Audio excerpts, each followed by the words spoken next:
place of Josh McCown, who is out because of a concussion. Johnny Manziel led Cleveland to a 28-14 win over Tennessee. That led many people to wonder what would happen when McCown came back. Well, we have that answer. Josh McCown will start ahead of Johnny Manziel this Sunday when the Raiders come to town. That after McCown passing the NFL's protocol on concussions. Jerome Bettis is still here. Jerome, what does this mean for Johnny? Actually, you may think I'm crazy. I think this is great for Johnny. Everybody's saying, oh, man, you know, Johnny's going back to a backup. You have to understand part of this could be a test. They want to see how are you going to respond, okay, because you're this new Johnny Manziel. How are you going to respond going back to the number 2 position after you had a good game? That's part of it, one, okay? Can he be this veteran guy that he's claiming to be now, okay, and not this young, immature football player that he's once been? So now that's part of the process, but the other part is he's still developing as a quarterback. So now what you see that the things that you've given him in the offseason, they're paying off. They're working. So let's continue to develop him, continue to work with him. He doesn't know all of the nuances of the NFL, of the quarterback position. So now you're giving him a chance, and he's watching it, and now he's going to be a lot more invested in what's going on because he had an opportunity to play, and now he's going to make sure he's ready because he understands that he's a play away, and it gives the public an opportunity to now like Johnny Manziel again. Because right now in Cleveland, no one really likes Johnny Manziel. So now you get this good game out of him. Now the public goes into his favor. And the biggest part of all of this is Johnny Manziel's confidence. Now you get his confidence at a sky high. You take him off the field. You put him back in a learning situation. And now he's going to soak up and want to learn more because he thinks inside, you know what? I'm ready. I know I can do this. That winning is contagious. Because at the end of last season, he said some things about, well, if I can't get better, if I can't do it, I need to find something else to do. That is a sign that there's no confidence there as a football player. So now you're building his confidence, okay? You're building his resume. You're building his fan support. You're doing all these positive things, and he's learning at the same time. And you give yourself an opportunity to bring him off the bench as a spark plug if you need him. So I think this is nothing but a positive situation for Johnny Manziel, as long as he sees it that way and still understands that he has a great opportunity to get better. You buying that? Yeah, I buy it. He has to see it as an opportunity to get better. I think he will, because I think the presence of McCown helps that. If you had a quarterback that wasn't willing to help you, that was experienced enough and wasn't willing to share those experiences with you and help guide you, to elevate you, that would be different. But the fact that you're playing behind a quarterback that's willing to do that for you, I think goes a long way to facilitating Johnny Manziel's growth. And I think as long as he sees that, he's willing to learn, because I think that, you got to remember, this would be far more difficult for him if it was the Johnny Manziel straight out of Texas A&M, who never played in the NFL, who believed he was it and who is this guy. But the fact that he struggled the way that he struggled last year, went through what he went through, plus had the off-season or off-the-field issues that he had, I think that that's humbled him to a point where somebody is gracious from just from a human perspective, as Josh McCown is. I think that helps Johnny Manziel immensely. But Jerome, back to your point about how nobody in Cleveland likes Johnny right now, I think if you left this to a fan vote, Johnny would win the starting job against the Oakland Raiders this Sunday. You disagree with that? No, I believe he possibly would, but you know, that's that one game, we love you, and then you have a bad game, and then you go back to the bottom of the heap. Look, do I think this current regime featuring Mike Pettin and Ray Farmer, do I think that they believe they have a little better chance to beat the Oakland Raiders with Josh McCown than Johnny Manziel? I believe that. I believe they would like Josh to play every game from here on out through the rest of this year, because they think Josh could save their jobs better than Johnny could save their jobs at this point in Johnny's growth. I said this to start the show, and I'm going to stick by it. On draft night, Patton and Farmer were not remotely on board with even drafting Johnny Manziel. So when the owner overrules you and the quarterback coach is on your side, he's no longer there. He's been replaced. it's a bad situation from jump, because you're with two guys who are the two primary football decision makers who do not believe in you and your very unusual skill set. And as I always say, you either gulp the Johnny Kool-Aid or you're going to spit it out, because it's going to have a bitter taste to you, because it is completely unconventional. I think it makes them nervous. Josh McCown makes them very comfortable. So I'm not surprised they went back to Josh, though I think the fans, especially the season ticket holders, would rather lose with Johnny than lose with Josh, because it's just a lot more fun. It's a lot more fun to watch, right? So they're doing what they need to do to save their jobs, which I don't think will get saved at all. I think this will be their last year, one and done this year. So do you think, let me ask you this question, do you think it's beneficial for Johnny Manziel to go back to the backup role?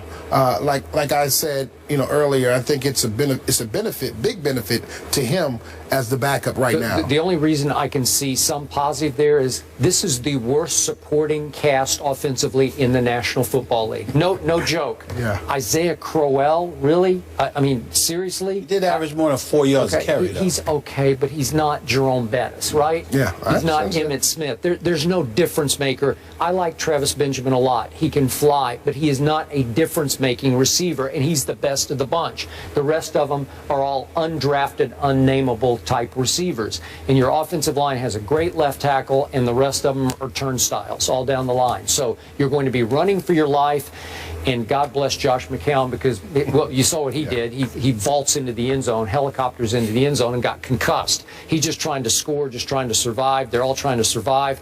I hope Johnny winds up somewhere else. That's just me, because I think this is an unwinnable situation in Cleveland. All I know is if Josh struggles on Sunday against the Raiders, we'll be hearing the Johnny chants. Oh, yeah. Backup quarterback quickly becomes the favorite. And you know what? The Raiders are no joke to me. They're going to cause problems for everybody they play. I wanted to mention that. I'm surprised. I'm pleasantly surprised at what I'm seeing from the Raiders. They don't seem as pathetic as after the first game, everybody kind of ripped him. Derek Carr was taken in the draft later than Johnny Manziel. He was. Let's see what he does. Let's see what Amari Cooper does. Yep. And some of those guys on defense, some really great pieces. Yeah. More First Take after the break. Keep it here.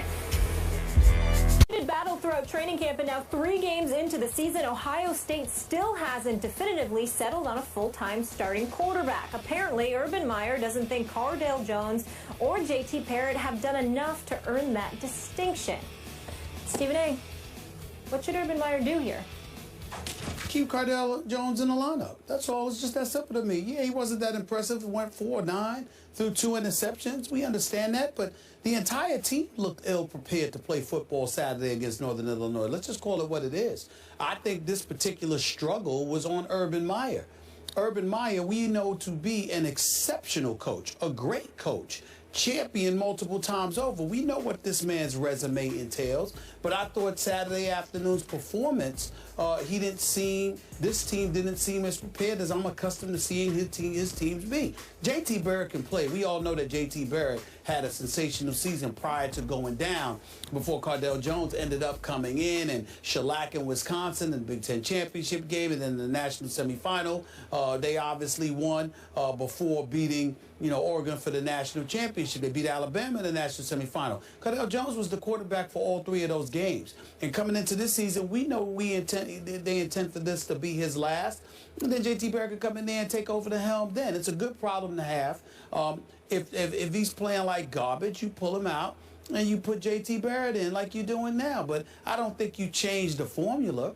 Cardale Jones needs to stay the starting quarterback for the Ohio State Buckeyes. I don't like your formula. Why is that? If he plays like garbage, you yank him. That's all. Okay, so that's anybody. I feel that way about anybody, pro or college. I'm putting Saturday on Urban Meyer for a very different reason than you are. Please. You want to talk about a quick hook? He yanked Cardale Jones, and we both agree that Cardale should be the starter. He yanked him in the second quarter after he'd thrown 9 passes, which included obviously 2 interceptions against Northern Illinois at home. You cannot do that to a quarterback. It's the hardest position, as I think you would agree with me, to play in all of sports. confidence is the utmost of the requirements, and you can't look over your shoulder thinking that your head coach is going to yank you in favor of somebody who has had a whole lot of success playing that position last year for your football team for an extended period of time in J.T. Barrett. So you have to, with conviction, go with one or the other. And if he plays light garbage into the second quarter, you have to let him play his way out of the garbage. Because I'm here to say that game ended up 20-13. If he had stuck with Cardale, I think Cardale would have figured it out and they would have won much. It would have been 30-13. Well, my retort to that, Skip Bayless, would be this. If J.T. Barrett would have started quarterback instead of Cardale Jones, and he did the same thing, then Urban Meyer would have yanked him for Cardale Jones. The reason being is that the way this situation is structured at this particular moment in time, you know, Urban Meyer had a very unique and great problem to have. Braxton Miller is a Heisman candidate. He goes down. J.T. Barrett comes in. He's playing lights out. Then he goes down. Then Cardale Jones comes in and he handles his business and delivers a national championship. Then they turn around after all of that. Okay, and what happens? What transpires? You got all three wanting to come back this year, and Braxton Miller is willing to play wide receiver. And so when you look at it from that perspective, it's clearly obvious. It's obvious and clear that Urban Meyer knows what the situation is, and so do the quarterbacks. There's no definitive one guy that you're going to leave in there no matter what. It's not because you just lost confidence in him. It's because you believe in both that much. So when one is having a relatively bad day, you can bring in the next guy because you have no doubt that they're going to be able to produce. This is not an ordinary quarterback situation. Okay, but you can't play musical quarterbacks with those two. What I'm saying to you is that Urban Meyer clearly walked into this season with that idea in mind, and they all knew that was going to be the MO because of their situation. It was very, very unique. So because of their situation, both of them knew at any given moment you could be yanked in favor of the other. Cardale Jones is just there trying to learn how to be a better quarterback to elevate himself to the next level. And J.T. Barrett is trying to make sure that he continues to build off of last season. Under normal circumstances, you're absolutely right. I'm just sitting there and saying that this is an extreme aberration. This is not normal. And both quarterbacks understood that, and Urban Meyer understood that. Okay, if he had given the ball to Ezekiel Elliott more, this wouldn't have even been an issue. Okay, but after the game, I think Urban Meyer even came to the conclusion he had messed this one up. He said after the game, maybe I should pick one. And I define picking one the way he's saying it, and he's going to do it today, as picking and sticking. Where once he names, if it's Cardale, I hope it is for his sake, he will stick with it. He won't have a short leash the way he did. Maybe the leash was too shorter. Maybe it was. Maybe it was too short, but I do understand the situation. Well, we'll find out later today, and they host Western Michigan Saturday at the Shoe. Looking forward to seeing that game. Cam Chancellor is returning to the Legion of Boom, and our Hall of Famer Jerome Bettis is returning to the desk to offer his thoughts on a big addition to the Hawks defense. That's coming up.